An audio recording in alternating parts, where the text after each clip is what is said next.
తెలంగాణలో ఇసుక లోడింగ్ రవాణా సమస్యల పరిష్కారానికి తెలంగాణ ఖనిజ అభివృద్ధి సంస్థ టోల్ ఫ్రీ నంబర్ 155242ను ఏర్పాటు చేసింది. ప్రతిరోజు 24 గంటల పాటు ఈ నంబర్ పనిచేస్తుందని తెలిపింది. ప్రజలు ఈ నంబర్కు ఫోన్ చేసి సమస్యలు, ఫిర్యాదులను తెలియజేయొచ్చని ఓ ప్రకటనలో వెల్లడించింది. ప్రతి ఫిర్యాదు లేదా విజ్ఞాపనకు అధికారులు ఒక యూనిక్ ఇంటర్నల్ ట్రాకింగ్ నంబర్ను కేటాయించి ఆ సమస్య పరిష్కారమయ్యే వరకు ఫాలో అప్ చేస్తారని వివరించింది. ఒకవేళ సమస్య ఇతర శాఖలకు చెందినదైతే దానికి సంబంధించిన శాఖలకు, జిల్లాలకు పంపిస్తామని తెలిపింది. 1200 నుంచి 1400 మధ్య ఉండాల్సిన ఇసుక టన్ను ధర నెల రోజులుగా 2000కు పైగా పలుకుతోంది.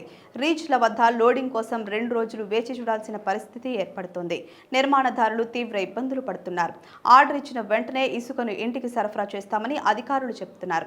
అయితే ఏదైనా చిరునామాపై మాత్రమే ఇసుక బుకింగ్ చేయాలని, అడ్డాలపై ఇసుకను విక్రయించే వీలు లేదని అధికారులు నిబంధన విధించడంతో బహిరంగ మార్కెట్లో ఇసుక లభ్యం కాని పరిస్థితి ఏర్పడింది. ఇసుక లారీలు బుకింగ్ చేసుకునే పరిస్థితి కూడా లేకుండా పోయింది.